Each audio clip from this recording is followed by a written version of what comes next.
Yes. I'm Daniel, aka Connections TV, Kayara comedian. Mr. President, hakuna kitu unaweza saidia mayouth nayo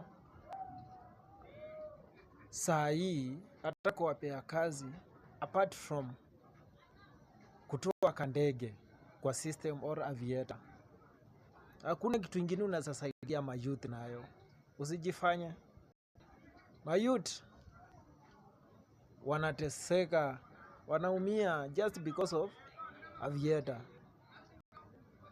Hakuna, even give them 1 million each, youth bado watazidi kuteseka just because of aviator. It's the real thing that is making sense. Mr. President, use your power, withdraw that takataka and you'll be the real president na mwenye tutajivunia kama mayouth.